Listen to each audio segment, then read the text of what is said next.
For today's video ay gagawa tayo ng Charlie Chan ala yellow crab pasta. So ayan nga at iniready ko na ang mga gagamitin ng ating chicken breast, ang ating shiitake mushroom, pwede naman kahit anong ibang mushroom ang gamitin, at syempre ang ating garlic, onion na panggisa natin sa ating napakasarap na sauce. At lalagyan na rin natin to ng hipon at ng butter. Igigisa natin ito sa butter para mas masarap. At syempre, hindi mawawala ang ating mani o ang ating peanuts para sa ating pasta. Lalagyan nga rin pala natin to ng oyster sauce. At ayan, nakaready na ang ating pasta. Pinakuluan ko na nga pala yan. At isinet aside ko muna. Ito namang ating chicken breast na in-slice natin ng pahaba-haba ay imamarinate natin at lalagyan natin ng 2 tablespoon ng cornstarch. Nilalagyan natin to ng cornstarch para maging moist pa rin ang ating chicken mamaya pag iginisa natin at lalagyan natin ng pamintang durog. Isa na rin dahilan kaya naglalagay kami ng cornstarch ay para hindi magtubig pag ginigisa na ang ating chicken breast. Nilagyan nga rin pala namin ito ng toyo. Gusto namin kasi ay may lasa na talaga ang ating isasahog sa ating sauce ng ating pasta. So ayan at halu-haluin lang natin yan para magpantay-pantay ang mga inilagay nating ingredients dito sa ating manok.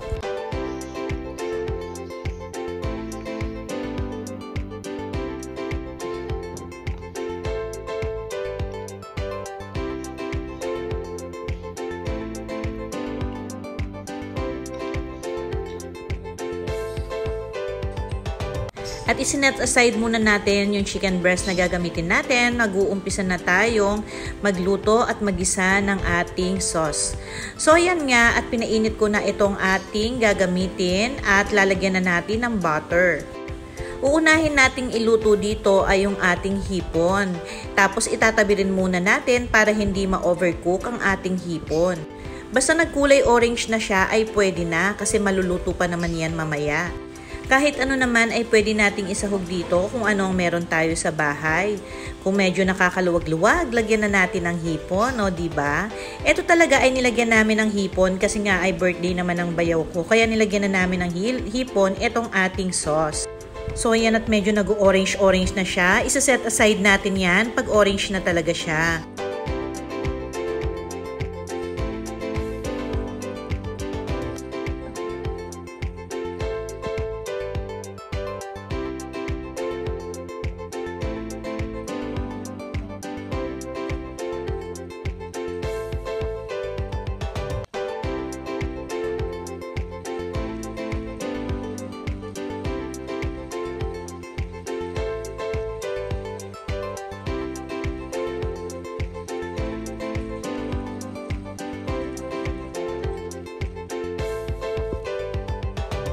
Ayan at umpisahan na natin ang paggigisa.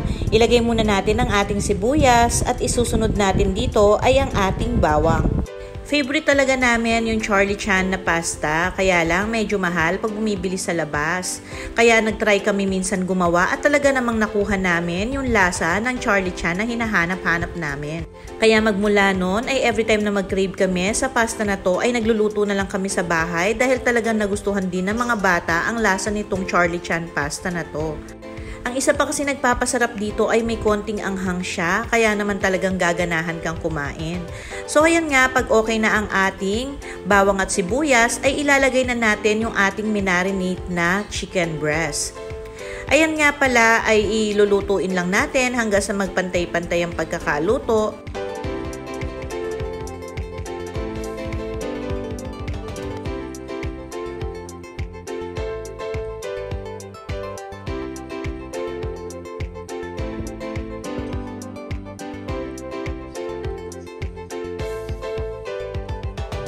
Perfect na perfect itong pasta na to, lalo na pag may mga okasyon gaya ng birthday at itong paparating nating Christmas. Pwede nating ihanda ito sa ating hapagkainan. So ayan nga, pagluto na ang ating chicken ay ilalagay na natin ang ating shiitake mushroom. Last time nga pala nagluto kami nito ay yung earwood mushroom ang inilagay namin. Kaya kahit anong mushroom naman talaga ay pwede nating ilagay dito. Medyo dinamihan namin ang lagay nitong mushroom kasi gusto lahat dito sa bahay itong mushroom na to. Kahit ang mga bata ay gustong-gusto nila itong mushroom na to dahil para daw meat ito o parang karne. So ayan, at halu-haluin lang natin at hihintayin nating lumabas ang aroma nitong napakasarap na mushroom na to. Mas maganda talaga pag naglalagay tayo ng mushroom ay inuuna rin natin ito para mas lalong lumabas ang kanyang lasa. So lalagyan natin ito ng oyster sauce. Pakonti-konti ang lagay namin, hindi namin binigla ang lagay kasi tinatansya-tansya natin dito ang lasa na hinahanap-hanap natin. Kaya tansya-tansya lang sa paglalagay natin ng oyster sauce. Pati na rin sa paglalagay natin ng toyo o soy sauce ay dahan-dahan lang, tansya-tansyahin din natin ang paglalagay. Kasi nga naman itong mushroom na to ay sumisip-sip ito ng lasa ng iniluluto natin. Kaya baka maging sumobrang alat ang ating inilulutong sauce. Lalagyan na rin natin ito ng ground pepper o pamintang durog.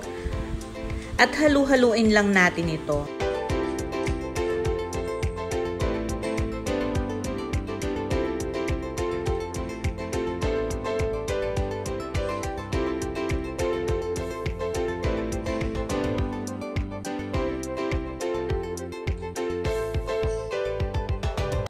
Dinagdagan na rin pala namin ng kaunting toyo kasi medyo kulang pa siya sa toyo dahil mamaya ay lalagyan naman natin ito ng kaunting tubig. Yun ang parang pinaka magiging sauce ng ating pasta. Hindi kasi ito kagaya ng spaghetti sauce na nakaugalian natin, yung gaya ng white sauce o yung red sauce na kailangan ay napaka-saucy talaga. Ito parang yung lasa lang talaga niya ang didikit sa ating pasta. Lalagyan na nga rin pala natin ito ng tubig na tamang-tama lang din sa dami ng pasta na iniluto natin.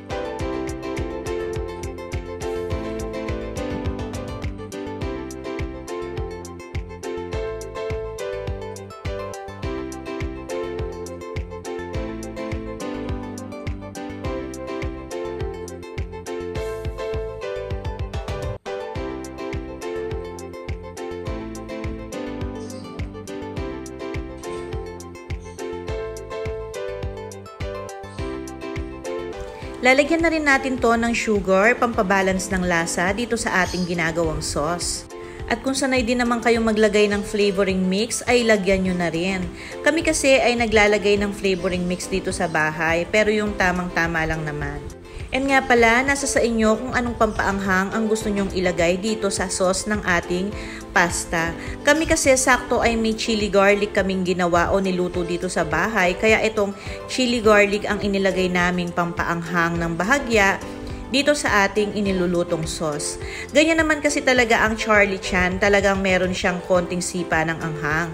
Nilagyan na nga rin pala namin ng konting Leah and Parents. Ito naman ay optional lang mga kamarites. Kung hindi available sa kusina nyo ay okay lang naman kahit wala nito.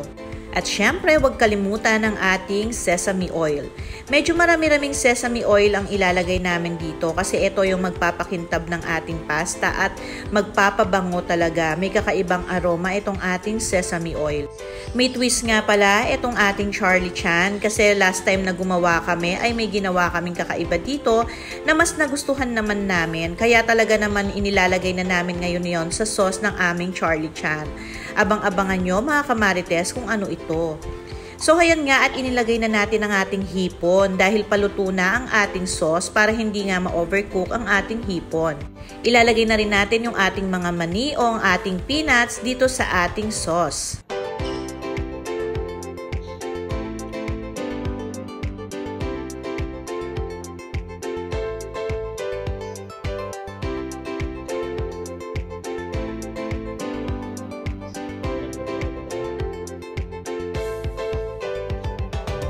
Kung nagugustuhan nyo nga pala ang mga cooking recipe namin ni Moy, don't forget to subscribe para updated pa kayo sa mga susunod pa naming cooking recipe.